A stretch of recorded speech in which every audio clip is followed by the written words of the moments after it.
11th max exercise 3.3 la 6th sum show that sin square pi by 18 plus sin square pi by 9 plus sin square 7 pi by 18 plus sin square 4 pi by 9 equal to 2 னு நம்மள prove பண்ண சொல்லிருக்காங்க. First அந்த question எழுதிக்கலாம். sin square pi by 18 plus sin square pi by 9 plus sin square 7 pi by 18 plus sin square 4 pi by 9 இருக்கு. ஓகேவா? இது left hand side. இப்போது இந்த ஆங்கிள்ஸ்லாம் வந்து ரேடியனில் இருக்கு இல்லையா, இதெல்லாம் நம்ம வந்து டிகிரியில் மாற்றிக்கலாம். ஓகேவா? டிகிரியில் மாற்றணும்னா என்ன செய்யணும், ரேடியன்லேருந்து டிகிரிக்கு மாற்றணும்னா என்ன அங்கே வேல்யூ இருக்கோ அந்த pi value into 180 pi pi. ஓகேவா? இங்கே என்ன வேல்யூ இருக்கோ அங்கே என்ன ரேடியன் இருக்கோ அந்த ரேடியன் இன்ட்டு 180 பை பை. ஓகேவா? இப்போது ஒரு இண்டிவிஜுவலுக்கும் நம்ம என்ன செஞ்சுக்க போகிறோம், அது அப்படியே மல்டிப்ளை பண்ண போகிறோம். 180 pi pi plus sine square pi pi 9 into 180 pi pi plus sine square 7 pi pi 18 into 180 pi pi. Next last one sine square 4 pi pi 9 into 180 pi pi. ஓகேவா? இங்கே எல்லா இடத்துலையுமே பை பை கேன்சல் ஆகிடும். எல்லா இடத்துலையுமே 4 இடத்துலையுமே இந்த பைங்கிறது cancel ஆகிடும். நெக்ஸ்ட்டு இந்த நம்பர்ஸை சிம்பிளிஃபை பண்ணிக்கலாம். 10 இங்கே 20 இங்கே 10, ஸோ 7 இன்ட்டு 10 மல்டிப்ளை பண்ணிக்கணும். அதே மாதிரி இங்கே 20. ஓகேவா? இங்கே 4 இருக்குது. ஸோ இப்போ ரிமைனிங் என்னென்ன இருக்குங்கிறத அப்படியே நம்ம எழுதிக்கலாம்.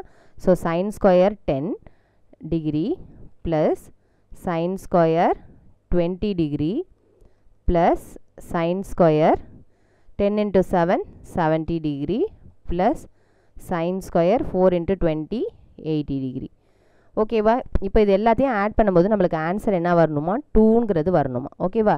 இங்கே பார்த்தீங்கன்னா ரெண்டு சைனை ஆட் பண்ணும்போது நீங்கள் பார்த்தீங்க அப்படின்னா அதனுடைய ஆங்கிள்ஸை 10 அண்ட் 70 கம்பைன் பண்ணிங்க, 10 அண்ட் 80 கம்பைன் பண்ணுங்கள் 90 கிடைக்கும். அதேமாரி 20 அண்ட் 70 கம்பைன் பண்ணிங்கன்னா நம்மளுக்கு 90 கிடைக்கும். ஓகேவா? இப்போ இதுலேருந்து நம்மளோட சிம்பிளிஃபிகேஷனை பார்க்கணும். ஓகேவா?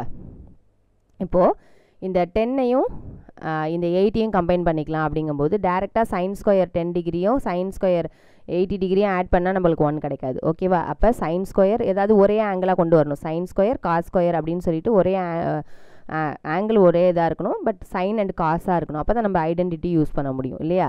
அதனால நம்ம ஏதாவது ஒரு டேர்மை நம்ம மாற்றிக்கலாம். ஓகேவா? இங்கே இது என்னன்னு எழுதிக்கலாம், 90 டிகிரி மைனஸ் 80 டிகிரின்னு எழுதிக்கலாம். ஓகேவா? அதே மாதிரி இது ரெண்டுத்தையும் கம்பைன் பண்ணும்போது நம்மளுக்கு 90 கிடைக்கிது இல்லையா? அதனால இந்த இடத்துலையே நம்ம என்ன செஞ்சுக்கலாம், சைன் ஸ்கொயர் 90 டிகிரி மைனஸ் 70 டிகிரின்னு எழுதிக்கலாம். ஓகேவா? அப்போ நம்மளுக்கு 90 மைனஸ் 70 20ன்னு கிடைக்கும். இங்கே 90 மைனஸ் 80ங்கிறது 10 கிடைக்கும். வேல்யூ மாறாது. ப்ளஸ் இங்கே இருக்கிற டேர்ம் எழுதிக்கிங்க, sine square 70 degree plus sine square 80 degree. ஓகேவா? இப்போ 90 அப்படின்னாலே ட்ரிக்னாமெட்ரிக் ஃபங்க்ஷனில் சேஞ்சஸ் இருக்கும். ஓகேவா? ஸோ காஸ் ஸ்கொயர் 80ன்னு எழுதிக்கலாம். இந்த இடத்துல இங்கே என்ன டேர்ம் இருக்கோ அதுதான் வரப்போகுது. ஓகேவா?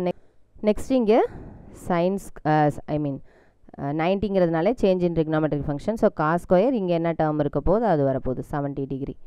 ஓகேவா? ப்ளஸ்ஸு ரிமைனிங் இருக்கிற terms sine square 70 degree plus sine square 80 degree.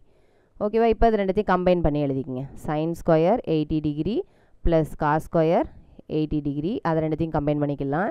Next sine square 70 degree plus cos square 70 degree, இது ரெண்டுத்தையும் கம்பைன் பண்ணிக்கலாம். So sine square 80 plus cos square 80ங்கும்போது ஐடென்டிட்டி படி ஒரு 1 கிடைக்குது நம்மளுக்கு. Next sine square 70 plus cos square 70ங்கும்போது அதுக்கு ஒரு 1 கிடைக்குது. So 1 + 1 2 which is equal to RHS. Hence shown. ஓகேவா?